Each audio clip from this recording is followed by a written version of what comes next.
Greetings, everybody. I'm Salvador Cordova. Welcome to the Evidence and Reasons for the Christian Faith video channel. Yes, I did shave. I was getting tired of all the of that beard. So it is me. Reasons for the Christian Faith video channel. Yes, I did shave. Let me cut down the volume there on my other monitor. Apologies. I would welcome anyone to join the StreamYard discussion, especially if you have chemistry questions. It'll help keep the stream alive, because otherwise it's going to be a pretty boring monologue. The only people that I exclude are probably there's some bad apples that have tried to vandalize the channel, but otherwise good actors are more than welcome to come and ask questions. So please join. I would be extremely grateful, actually, to have someone to converse with. So that was a very brief, that kind of caught me off guard. That was a very brief video by Dr. Tour that was summarizing the issues with abiogenesis so far in episodes 0 through 8. To my knowledge, I don't think anyone has found any major problems with what he's had to say. I have colleagues who are biochemists and organic chemists, professors in these fields, as a matter of fact, and I've not heard anything except positive comments for the accuracy of what he said. And also, I've heard the same from some people in the chat. One thing that struck me, one of the commenters in episode 8 said that he had been an atheist until he started studying advanced organic and biochemistry. Once he started studying advanced organic and biochemistry, he became a believer in God. And I can totally understand that, because if you actually deal with the facts, you'll see, even though James Tour doesn't go this far, but if you deal with the facts, you'll see that these things are extremely unlikely in a way that would require intelligence to put it together. As the physicist Fred Hoyle said, the complexity of life and it emerging from a prebiotic soup would be like expecting a tornado to pass through a junkyard and create a working 747. Now, some advocates of naturalistic abiogenesis and or evolution will say, oh, there's natural selection. What's actually natural except physical and chemical tendencies? And what Dr. Tour has described is the physical and chemical tendency is not to create organization that's akin to a machine, not at all. And they're very structures there in biology, in life, that really stand out and practically scream that this was a very organized and carefully thought out process. The reason I'm suggesting that is, look how difficult it is to even just, there are three major points that I've identified to try to simplify the argument of what are the major problems of abiogenesis. One is synthesis, just throwing chemicals in a soup and expecting certain chemicals to come out. We know experimentally and theoretically, especially now, that this one pot soup is going to fail. So synthesis. The next one is purification. That may seem simple until you actually try to do it with certain chemicals. And I may go into that a little bit here. And I'd like to welcome all the viewers and supporters, and also those joining us live and also via recording. My last live stream got 650 views, and I only have at this time 318 subscribers. At the time, I only had 287 subscribers. So I'd really like to thank all those who visited this channel and shown their interest and support. So I was just now covering the various two aspects: first, synthesis, purification, and then finally, correct connection or a consistent connection. And I'll try to explain those concepts. I was trying to build some graphics, and I'm realizing to do it justice is going to take a lot of work, and I hope I can complete that. I was busy trying to get a slideshow that would kind of illustrate this. So with that, let me type here, StreamYard link. If anyone would like to join, I would appreciate it, actually, as long as you're well behaved and not trying to vandalize our channel. There have been some bad actors and people acting in very bad faith, trying to just throw up garbage on the channel. But if you're a sincere seeker and if you feel that I can be of assistance, I would be glad to be of assistance. It's certainly better than doing a monologue. But in the meantime, I guess I'll have to do a monologue. So let me get my slideshow up and running. So I've just brought up my PowerPoint, and you'll see some of these things I have talked about before. I will also then, if I run out of things to talk about, I'm going to talk about the concept of entropy in chemistry. It's just a little bit peripheral, but I hope it will help clarify some of the things the creationists talk about when they talk about reducing entropy. It's a little more subtle than people think. There's some aspect of entropy that needs to be reduced. It's called configurational, or more specifically mixing entropy, not thermal entropy. Both can be considered part of the total thermodynamic entropy, but I'm getting way ahead of myself. So until someone joins the stream, I'm just going to do a monologue here, and I'm going to share my screen. This is the After Show, James Tour, episode 9. And I'll just say that the big major points are synthesis, purification, and consistent connection. Chemical synthesis in a prebiotic soup is extremely difficult. It's likely impossible. Dr. Tour won't go that far to say it's impossible, but I think that God made life such that no matter how hard we try, we're not going to be able to show that this synthesis can be done in a one-pot soup. And I'll explain what I mean by one-pot soup. Every experiment we've had that's dealing with anything that's even slightly above trivial in terms of making the chemicals requires multi-step compartmentalized synthesis. And this was unwittingly demonstrated by origin of life researchers themselves. So what do I mean by one pot synthesis? You wouldn't make a cake like this by throwing all the ingredients in one pot and expecting it to come out like this. That would be that'd be kind of silly. But a similar problem arises in origin of life.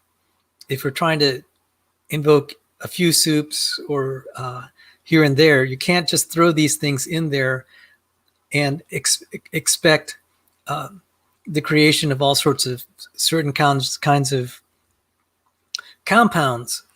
What ends up happening is the process will create some destructive cross reactions that will prevent certain other chemicals from arising. And I'm just trying to illustrate that with the cake. In more technical terms, there's a lot of organic synthesis. I just happened to see a machine that they're trying to build that can actually do this. And you could see all the compartments and tubes. A reaction will happen in one location here. Yeah, here's the reaction here. And it has to be filtered and separated. And then you redo it with another. So they totally, so what was I saying? Synthesis. So you have synthesis here, you have your reactor, purification, and then what I said, consistent connection, which is another reaction. So I'll give one example about this one-step soup. There was an example where they're trying to make a nucleotide using a rayonette reactor. And a few people who are not even chemists totally got it. A rayonette reactor will take ultraviolet light, and it'll be amplified 1,000 times more than what you're experiencing on Earth. So those of you who understand things about skin cancer and other kinds of cancer, UV light is really bad for DNA. DNA is made of nucleotides. So the first synthesis step, they're using this level of ultraviolet light that would blow apart DNA, but it was used to make components of DNA. So this is an example of a problem with a one-step reaction. The thing you use to make one part will destroy the next part, and you have to separate the reactions. You have to, you can't, this is really hard to do in a prebiotic soup. That's just one example. There are just probably a bazillion more examples of what can go wrong. And do the origin of life researchers point that out? I mean, what little I saw that paper, when it was saying it was using a rayonette reactor with all that ultraviolet light, it didn't mention, oh, by the way, this would be deadly to the formation of DNA. So a nucleotide is a component of DNA. You might be able to make an isolated part, but that'll also keep it from assembling into all these nucleotides assembling into a functioning DNA. So that's just one example of a problem with attempting to do this in a single unisolated reactor, kind of a one-pot soup, a reaction context. What they are essentially arguing is we have to do this in steps. And even in that description, when Dr. True was describing the paper that involved the rayonette reactor, you had all these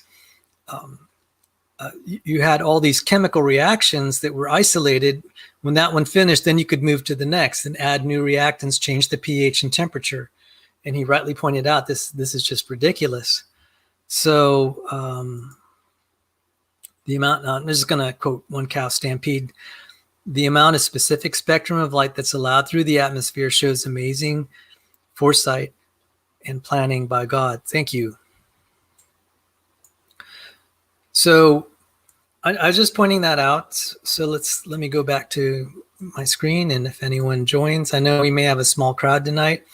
I may even finish before logical, plausible probables show, and that, I guess that would be perfectly fine, because I don't want to be competing with his show. This is going to be a big deal, and I don't want to disrupt that. So perhaps I will also end this after show quickly, especially since our last after show was 7 hours long. All right, so let's move on. So this is the synthesis problem, not to be minimized. If there's any takeaway I could give, is that the origin of life community has not been straight up. They've deliberately they've either given very misleading information or allowed it to go and just look the other way, while hype and perhaps outright falsehoods are just promoted to the public. And that's not right. So the next problem is purification. I covered this in my last after show. Let me just address this. Someone should design a giant poster visualizing all the steps needed to create a cell. I would love that. Actually, that would be so big, it would probably fill buildings. That's how big the diagram would be. I don't think that'll ultimately be an understatement, because we're finding almost every molecule will count for something, and it has a relationship to the overall whole. The other thing is we don't have all the steps. We have a little bit with the DNA, but stuff with the other parts of the cell, we don't have anything. So anyway, going back to the purification step, we could see here, this is just a bunch of glass marbles, and I talked about this before, and I've actually pondered it even more since the last time we met. They're all the same size and weight, and I'm presuming so anyway, but they differ by color. Now, even though they have differences enough for our eyes to distinguish them, they're similar enough that there's not going to be any way to easily sort these out. Like there's not going to be any way that they'll spontaneously sort themselves out, say if we were putting them all in a box and shaking it. Now, there's situations where where self-sorting will happen. Let's see if I have a picture of it. So self-sorting will happen like with oil and water, and also with sediments. So some of the arguments in favor of Noah's flood talk about self-sorting. But there are situations, so I presume here, you could put the sediments in water and then shake them up. The agitation will actually facilitate self-sorting. That will not be the case with these marbles. They're not going to end up self-sorted like that, assuming that they're the same size and weight. Now, I think an interesting supposition that was put forward in terms of the self-sorting of sediments is if the particles are of different size and weight, or different size and density, you might be able to get that's how you would get self-sorting. But when they're identical in size and weight or very close to it, you will not get self-sorting. That's one of the things. So even though these things are physically different, they're not physically different in a way that allows it to self-sort. That is going to be very important, because sometimes the self-sorting and purification is going to make abiogenesis brutally difficult, if not impossible, unless one has a designer. So we'll just talk about that. Now, also the last time I was talking about how this thing called mixing entropy, and we don't have to use the fancy word, but chemistry students will probably see this. This is dealing with gas, but it can be extended to certain liquid solutions. We have gas molecules here, colored in blue. That's one species. And then gas molecules on the right, colored in red. They are separated by a valve here. So they have two separate containers. When we open the valve, they're going to mix. This would be, the spontaneous mixing is not reversible unless you do something, and it's not going to be easy. In the case of gases, what they'll probably do if they wanted to separate them out again is just chill this really low and let one of the substances liquefy, and then you remove the liquid, and that's how you can separate it out. That's how they do some of this separation of gases commercially. It's a little bit more involved than that, but that's the basic premise. Now, one could actually go through all the math here, where N is the number of moles of the gas, VA and VB are the volumes of the two containers here. And just go through the math and you'll calculate an entropy of mixing. The only reason I point this out is creationists keep saying, well, we need to lower entropy. There are two parts of entropy. It may have this, what we would call the configurational entropy, which is just the molecules, a measure of the molecules spread out in space like this, and mixing, in this case, mixing. That can't be lowered by just simply lowering the temperature and pumping out heat. You can reduce the overall entropy by pumping out heat and lowering the temperature, but this won't change. You'll still have this mixing problem, and that is significant. So in that sense, that's the sort of entropy that needs to be reduced. That's the sort of entropy that needs to be reduced. But we don't even need to go that far and use words like entropy. The basic idea is we need to get purity. And the reason for the purity is life is made of very pure chemicals. Now, before I go further, just a little bit of basic chemistry, because just so you can read the diagrams. We may have a chemical, what they would call a condensed formula for propane. We could write propane like this. We can also depict it in two dimensions like this, where you have the C's for carbon, the H's for hydrogen. The dots are the electrons in the valence shell. of the atoms. And if you have two dots, you can just draw a line there. That's what they call the single bond. Now, a very efficient way of depicting this is just to use a line diagram called a skeletal formula. And you're like, how can this represent all of this? This is a shorthand just to make it easier. So every corner and edge is a carbon. And then you just assume that there are enough hydrogens that will fill out according to what they call an octet rule. If you'll notice, like carbon here has to have always 4 single bonds. And it's a little more complicated than that because sometimes you might have double bonds. But maybe a crude way of saying it is every carbon should always have 4 lines around it. 4 lines. It could either be single bonds or a combination of single bonds and what they call double bonds, but I'm getting a little bit technical here. So I'm just trying to say whenever you see organic chemistry formulas and you have lines and little edges, just extend that in your mind that it's describing, it's shorthand for kind of a more thorough representation. So that's just kind of just to acquaint you with that. So because I'm going to be showing a lot of diagrams and just to kind of help you out with what the diagrams mean. So how does this relate to purification? When we do one pot synthesis, we get all these varieties of, if you're lucky enough, and in fact, even when you don't do a one pot synthesis, when you do some of the experiments where they're trying to synthesize all of these pentose sugars, the pentose sugar, let me highlight it here. It's this part here. When they're synthesizing them, you'll end up with enormous varieties. And if you're lucky enough to make nucleotides, you'll get all sorts of forms.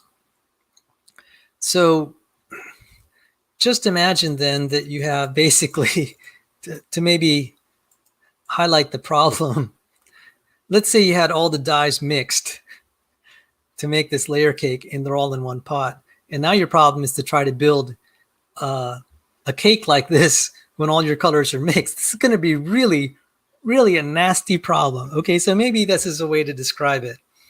Try to build a cake when you don't have isolated compartments. Instead, you have all the dyes mixed together and then you have to separate it out and then build the cake. That's going to be a nasty problem. That is very akin to the problem of when you have all these other chemicals that look almost alike. So you could see that the DNA that we're composed of is made of nucleotides that can be depicted by this diagram here. Again, remember, this is the skeletal form. In fact, it's enhanced what we would call a Haworth projection. But I'm just throwing that out there. The convention here, the skeletal formula is being used here with a little bit of enhancement. Okay, so there are carbons in here. So anyway, our DNA is made only of this. But when we have these synthesis experiments, in fact, even when you don't have these synthesis experiments, sometimes things will naturally come out and you'll end up having other chemicals. So again, just kind of imagine the problem of making this when all the ingredients are mixed in one pot, including the colors. You see the difficulty of that, trying to separate it out after the fact. And what Tony Maurice has been keen to point out is that they're always using these purified chemicals. And if they represent this as a step to the origin of life, they've made a big leap and kind of swept under the rug the problem. How did you get that purification? We tend to think, and the public is misled to think, that this is a very easy step, and it is not. It is not. We might be able to do it with great difficulty. In In fact, if it were easy, they would have done it, but they never do. What they do is they buy the purified chemicals. So when they do the synthesis step and they end up with this mess, they'll say, oh, well, we got some of the right chemicals. We'll just go and buy the purified form. This, I'm tempted to say, okay, how about I put all this in a blender, because this would be more like a prebiotic synthesis. Now you filter it out and rebuild this cake. Now you filter it out and rebuild the cake from scratch. And that's just kind of figuratively stating what the problem is. And someone would say, oh,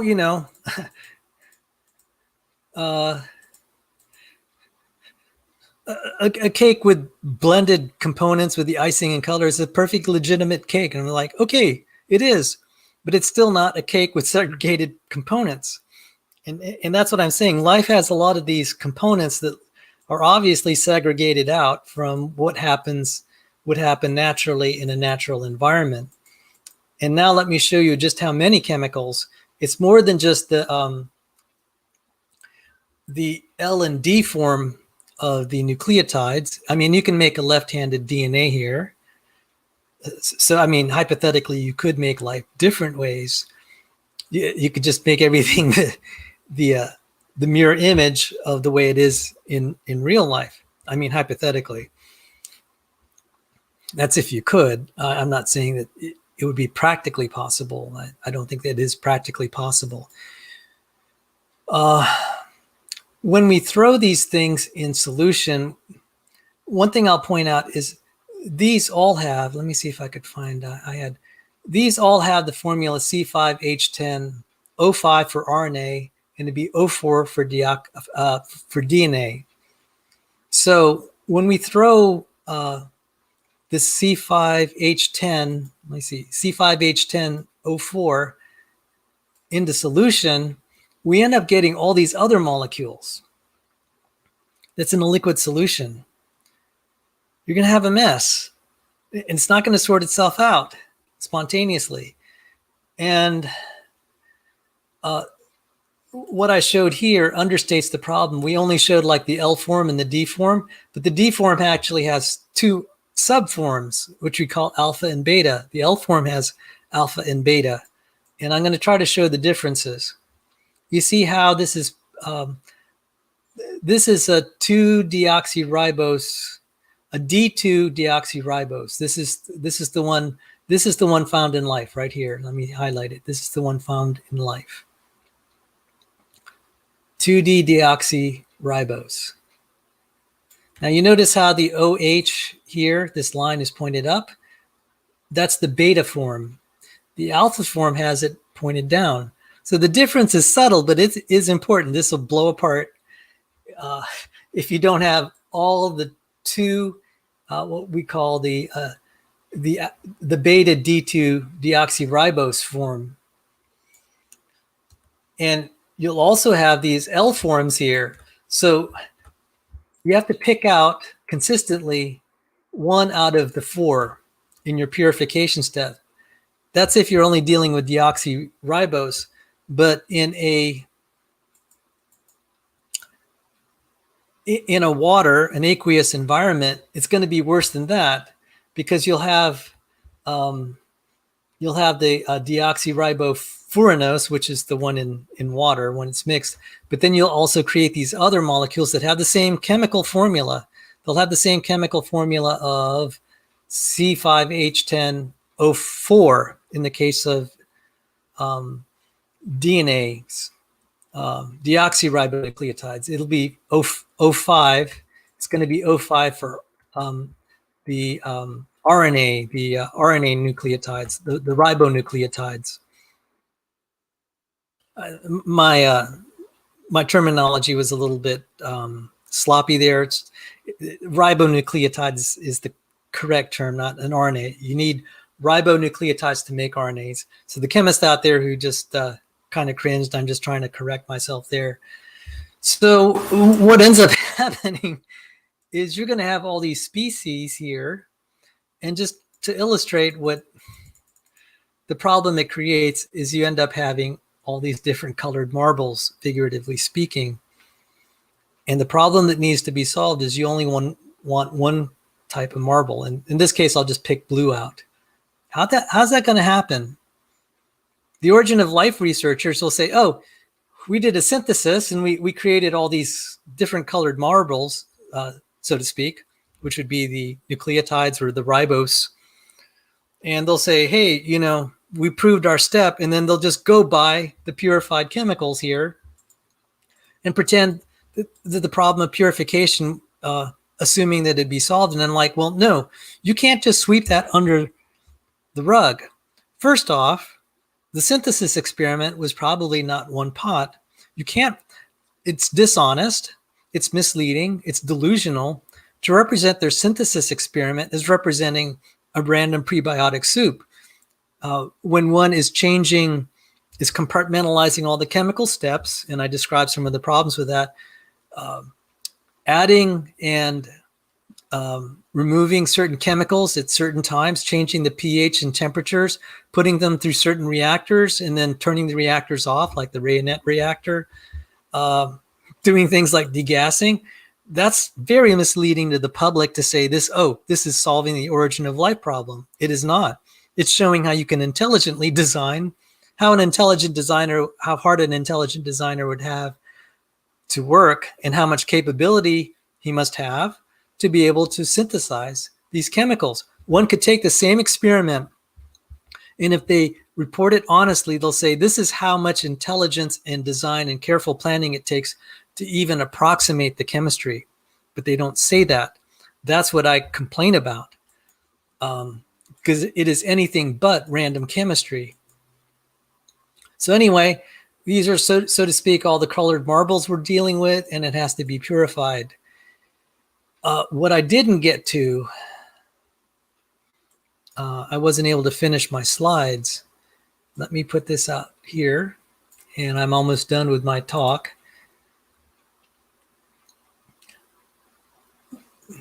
This is a phosphate. Let me see if I could. Yeah, this is a phosphate group here, if you could see it. Apologies. This is a little obnoxious. I can't turn off the color. Let's see if I could do it this way. Nope. Guess I'm kind of stuck. Okay, I turned off the color. This is a phosphate group here. Notice how it's connected to this carbon. We call that carbon the 5' carbon. They've actually thankfully labeled it. But that phosphate group could also be attached to the 2' carbon. Now remember, I said every corner in a skeleton Howarth diagram represents a carbon. There's a carbon here, and we call it the 2' carbon. So the phosphate group can attach here to the 5' carbon. It can attach to the 2' carbon or the 3' carbon. So what was I saying about consistent connections? If we have a soup where we have these adenosine, what we call adenosine, these adenosines here, the phosphate group and a mixture of phosphorus, the phosphate group connect to all sorts of places. And what would be really bad is this. So again, we have this problem of getting everything to connect in the right places. So those of you with some mechanical aptitude and you're hooking things together, have you ever connected one thing to a spot it's not supposed to be? And it's just not good. Usually, almost always, it's not going to work. And so in life, if you're having a mix of nucleotides that have the phosphate group in all these random spots, and you can't guarantee that it's going to be like up here connected to 5', you're going to have a disaster. Or at the very least, it's not going to be the life we recognize. How is it that we're able to make this? And I think, do I have a slide that shows it? Let me see. Let me see if I could show how they get around that problem of getting it to connect right. And it dealt, yes, let me see if I could just show this briefly. I know it's an involved diagram. This diagram, Dr. Tour highlighted in his discussion. And in his diagram, he started right here. And so he has these, all these what they call protection groups. So this is like when we're constructing something and they put little objects there to make sure you don't pull it off. You don't connect something there until you're really sure that you're going to connect it, or they don't want dirt in there. It's kind of the same thing. So when they deliver you something, when you get something that needs assembly, there'll be a few things where they have little blocks or plugs or whatever to protect it. And so that that's to make sure the molecules don't randomly end up where they're not supposed to be, as I showed in this other diagram. Let me see.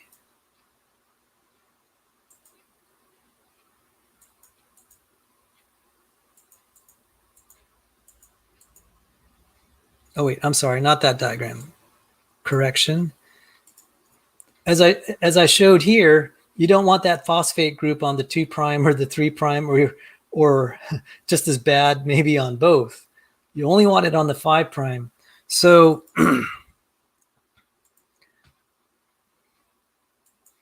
this diagram here is all these processes that have to be started and stopped. And then Dr. Tour is saying, okay, it has to be washed out. Then you put new ingredients.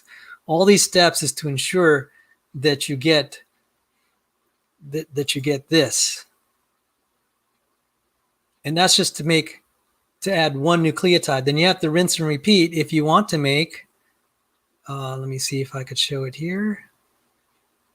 Let me get this diagram back up. Apologies.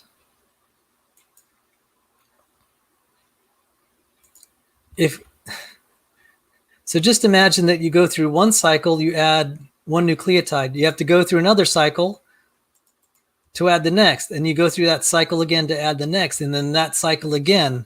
You're going to have all these step reactions. One can't just throw this in a random soup and it's going to assemble a DNA. This is like trying to get just throwing needles and threads into a box with cloth and expecting it to assemble a dress, because this is very much like stitching. This is very much like stitching. And the only way we know how to synthesize DNA from scratch without first using a full up biological organism, and even then we take pieces of it, the only way we're able to do it is kind of this stitching method. The stitching method, very careful in very precise steps. That doesn't happen in a random soup. They don't tell you that in The Origin of Life. And I would say up until last year, I said these guys are just mistaken. They're being a little disillusional. And I'm like, guys, you know, it's just not really looking good. I mean, the way you're letting this mislead the public is just not right. You're not leveling with them. You're not leveling with other scientists. You're not leveling with the science students. This is not healthy. And I can understand even outside the creation evolution debate, this is dishonest science at this point. I mean, if they continue down this path after they've been called out on it so forcefully as James Tour and probably others have, this is just not right. It's not worthy of being financed as long as they keep not telling the truth, promoting falsehoods as truth. I'm perfectly fine with them doing synthetic experiments and saying, look at all the design we had to do to get this far. That's honest. Isn't that the case?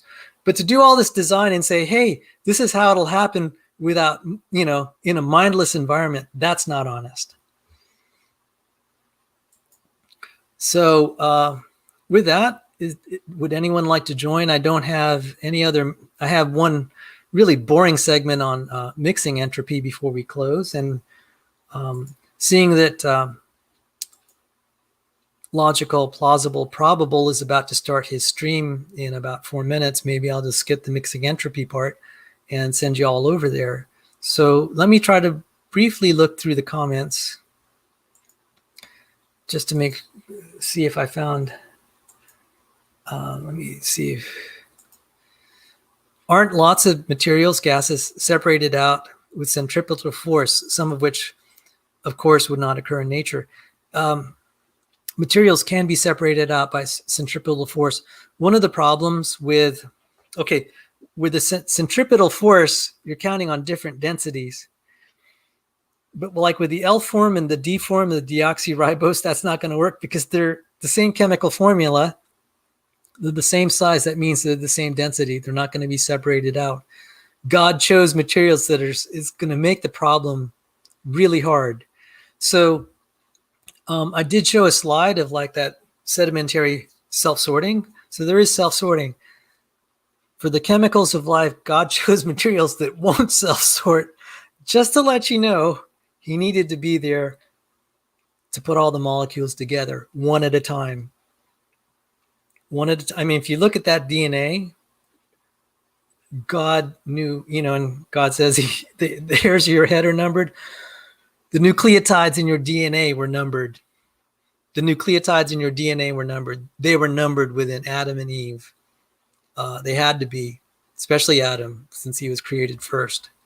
All those pieces had to be there. Yeah. Gazpacho. Beast to discuss. Oh boy, I'm glad I ate dinner. You made me hungry. I haven't seen a Tangelo. Let's see. I'm just.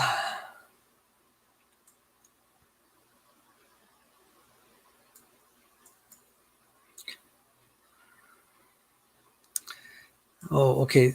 So what? Where is this? I guess this is on another channel. I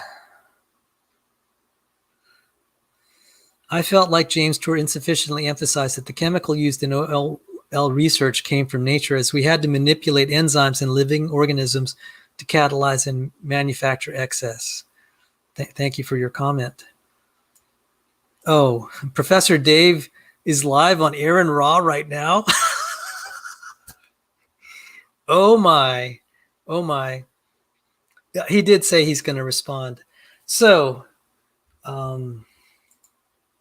since it's almost 9 o'clock, feel free to head over to Logical Plausible Probables